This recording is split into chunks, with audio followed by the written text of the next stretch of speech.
जय हिंद दोस्तों, कैसे हैं आप सभी प्यारे भक्तों को हर हर महादेव। दोस्तों, आज के इस खास और इन्फॉर्मेटिव वीडियो में मैं आपको महाकाल जी के 12 ज्योतिर्लिंगों में से एक महाकालेश्वर ज्योतिर्लिंग उज्जैन में दर्शन कराने के साथ साथ उज्जैन दर्शन की संपूर्ण जानकारी भी बताऊंगा। तो अगर आप भी महाकाल जी के दर्शन करने उज्जैन आने की प्लानिंग कर रहे हैं तो ये वीडियो आपकी बहुत हेल्प करेगा। इस वीडियो में हम लोग बात करेंगे आप यहाँ तक कैसे पहुँचेंगे, उज्जैन में रुकने के लिए होटल या धर्मशाला आपको कहां पर लेना चाहिए, यहां पर दर्शन करने का सही तरीका क्या रहता है, आप यहां पर और कहां घूमने और दर्शन करने जा सकते हैं, यहां पर खाने पीने की कैसी व्यवस्था है और वीडियो के लास्ट में बात करेंगे संपूर्ण बजट की। तो यात्रा और दर्शन की A to Z complete information के लिए वीडियो को एक बार पूरा जरूर देखें। दोस्तों, माँ शिप्रा नदी के किनारे बसा उज्जैन मध्य प्रदेश का बहुत ही प्राचीन शहर है। यह महान सम्राट विक्रमादित्य की राजधानी हुआ करती थी। साथ ही इस प्राचीन नगरी को अवंतिका, उज्जैनी और कालिदास की नगरी भी कहा जाता है। यहाँ पर हर 12 वर्षों में सिंहस्थ महाकुंभ का आयोजन भी होता है। इस पवित्र और अलौकिक स्थान पर हर साल करोड़ों लोग दर्शन करने के लिए आते हैं। तो फिर चलिए एकदम शुरू से शुरू करते हैं और जानते हैं कि आप यहाँ तक कैसे पहुँचेंगे। सबसे पहले बात करते हैं ट्रेन की। उज्जैन में ही well connected Ujjain railway station बना हुआ है। हर प्रमुख स्टेशन से आपको यहाँ तक डायरेक्ट ट्रेन मिल जाती हैं। वहीं आसपास के राज्यों और शहरों से यहाँ तक आपको डायरेक्ट बसेस भी मिल जाती हैं। रेलवे स्टेशन के पास में ही देवास गेट बस स्टैंड बना हुआ है। वहीं अगर आप फ्लाइट के माध्यम से आना चाहते हैं तो यहाँ का nearest airport Devi Ahilyabai Holkar airport Indore में है, जो उज्जैन से लगभग 55 किलोमीटर की दूरी पर स्थित है। आप इंदौर तक आने के बाद में बस, प्राइवेट टैक्सी या ट्रेन के माध्यम से बहुत ही आराम से उज्जैन तक आ सकते हैं। तो चलिए, ट्रेन का बहुत ही प्यारा सा सफ़र पूरा करके अब हम लोग पहुंच चुके हैं उज्जैन। और अब हम लोग बात करते हैं रुकने के लिए आपको होटल कहां पर लेना चाहिए। दोस्तों, ऐसे तो आप उज्जैन में कहीं पर भी होटल ले सकते हैं, लेकिन मैं आपको एडवाइस करूंगा आप महाकाल थाने के पीछे सीढ़ियों वाले रास्ते के पास में होटल या धर्मशाला ले सकते हैं। रेलवे स्टेशन से इस लोकेशन की दूरी लगभग 1.5 किलोमीटर है। ऑटो या ई रिक्शे के माध्यम से 20 से 25 रुपए का किराया देकर आप यहां तक बहुत ही आराम से आ जाएंगे। यहां से महाकाल मंदिर मात्र 200 मीटर दूरी पर स्थापित है।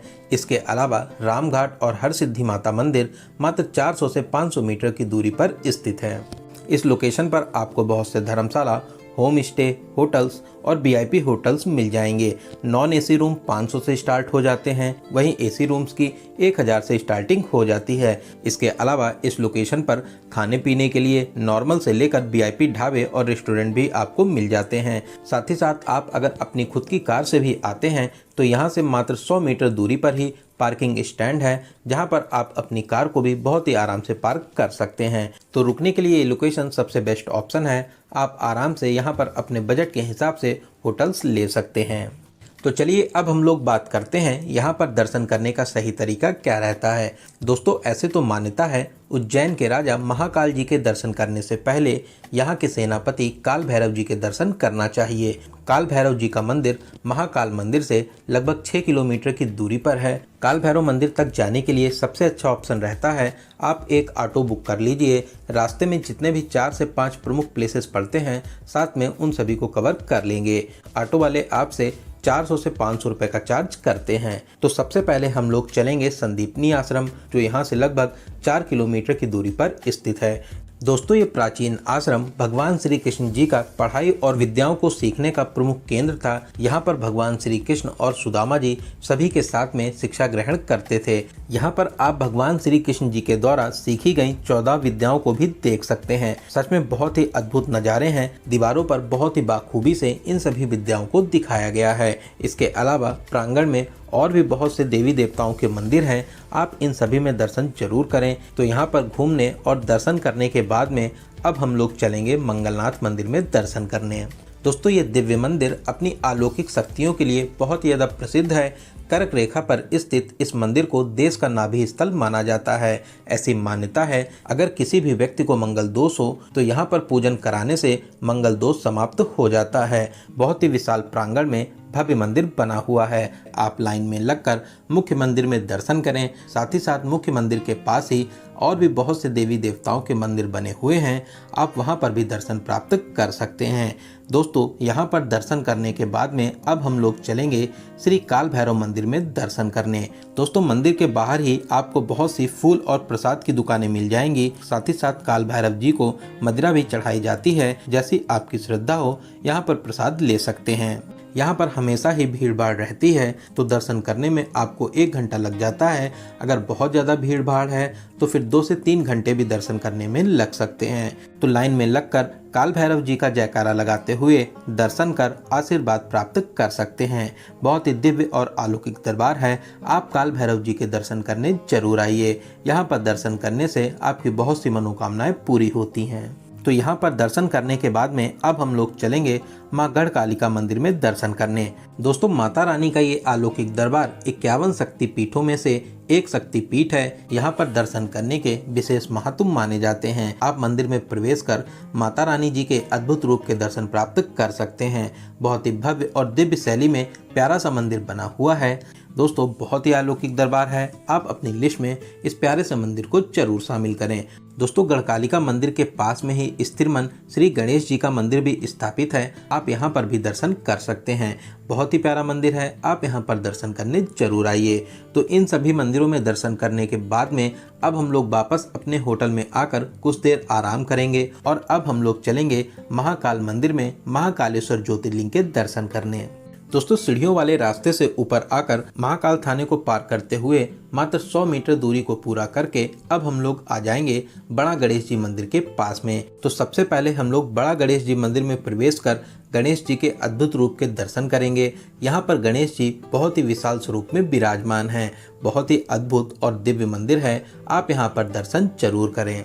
दोस्तों ऐसे तो महाकाल परिसर में आने के 4 प्रमुख गेट हैं, आप गेट नंबर 1, 2, 3 और 4 से एंट्री कर सकते हैं। बड़ा गणेश जी मंदिर के पास में गेट नंबर 4 स्थित है। दोस्तों मेन मंदिर में जूता चप्पल बैग ले जाना मना है, यहाँ पर लॉकर में आप अपना सारा सामान जमा कर सकते हैं। साथ ही साथ मुख्य मंदिर में मोबाइल यूज़ करना भी मना है, आप अगर चाहें लॉकर में जमा कर सकते हैं या आप अपनी पॉकेट में रखकर भी ले जा सकते हैं। जैसा सिक्योरिटी वाले आपको गाइड करेंगे उसी हिसाब से आपको करना रहता है। अगर वो लोग मना करते हैं तो फिर आपको लॉकर में अपना मोबाइल जमा करके ही मंदिर में प्रवेश करना रहता है।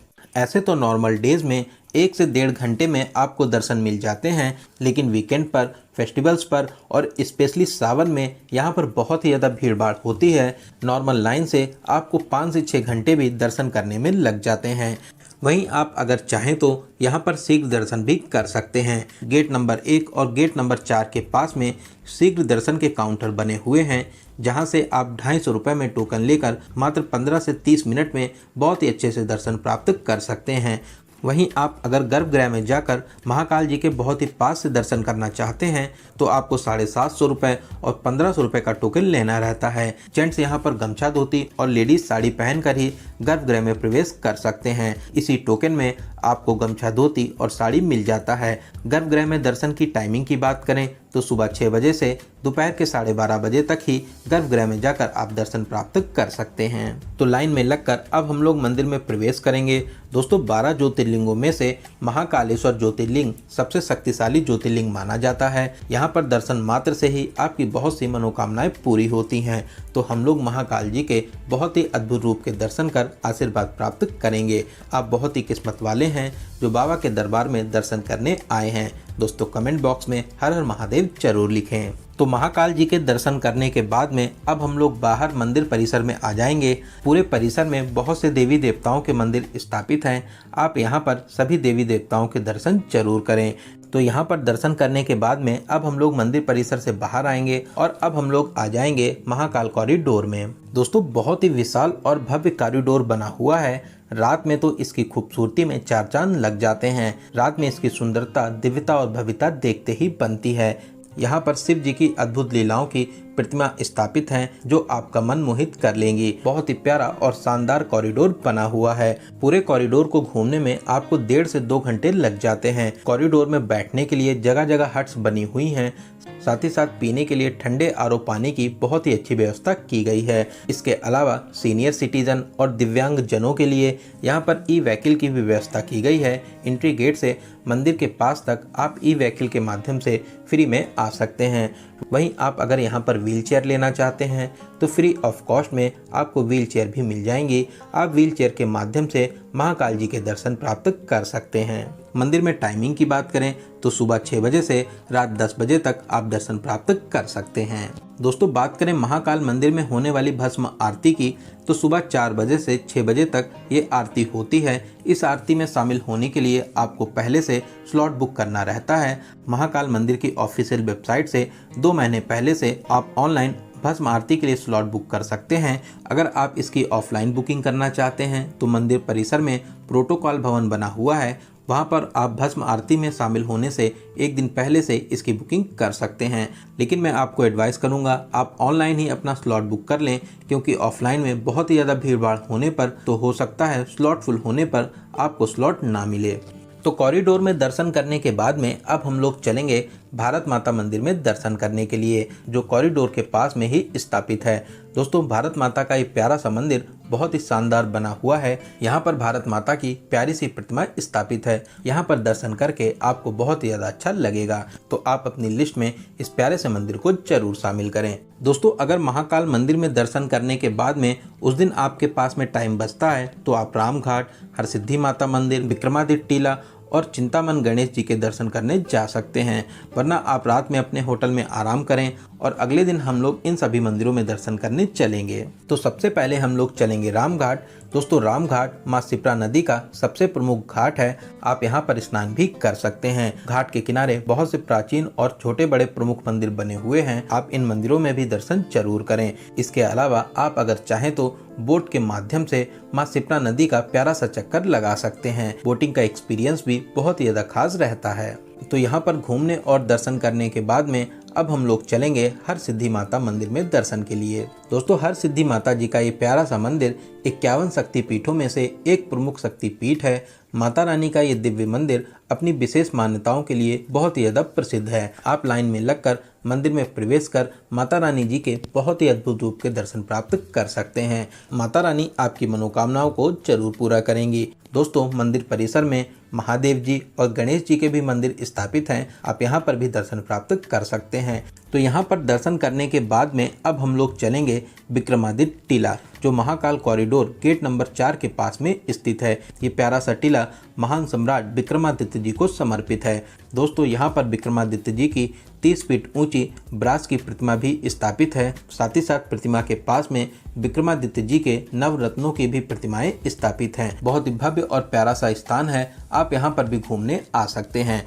तो यहाँ पर घूमने और दर्शन करने के बाद में अब हम लोग चलेंगे श्री चिंतामन गणेश जी मंदिर में दर्शन करने के लिए, जो यहाँ से लगभग 6 किलोमीटर की दूरी पर स्थापित है। ऑटो वाले आपसे आने और जाने का 150 से 200 रुपये का चार्ज करते हैं। तो अब हम लोग पहुँच चुके हैं श्री चिंतामन गणेश जी मंदिर के पास में। दोस्तों, ये प्यारा सा मंदिर उज्जैन का बहुत ही प्रसिद्ध मंदिर है। मैक्सिमम लोग यहाँ पर दर्शन करने जरूर आते हैं। आप मंदिर में प्रवेश कर लाइन में लगकर गणेश जी के दर्शन प्राप्त कर सकते हैं। दोस्तों, यहाँ पर गणेश जी चिंतामन, इक्षामन और सिद्धि विनायक के रूप में एक ही प्रतिमा में 3 रूप में विराजमान हैं। दोस्तों, बहुत ही अद्भुत और प्यारा सा स्थान है। यहाँ पर बहुत से मांगलिक कार्य भी होते हैं। तो आप अपनी लिस्ट में इस प्यारे से मंदिर को जरूर शामिल करें। यहाँ पर दर्शन करके आपको बहुत ही ज़्यादा अच्छा लगेगा। तो इन सभी प्रमुख स्थानों पर दर्शन करने के बाद में आप अपने घर के लिए या फिर ओमकारेश्वर जी के लिए भी जा सकते हैं। आने वाले दिनों में आपको ओमकारेश्वर जी के दर्शन और यात्रा का संपूर्ण जानकारी वाला वीडियो भी मिल जाएगा। तो आप उज्जैन में महाकाल जी के दर्शन करने के बाद में ओमकारेश्वर ज्योतिर्लिंग के भी दर्शन करने जा सकते हैं।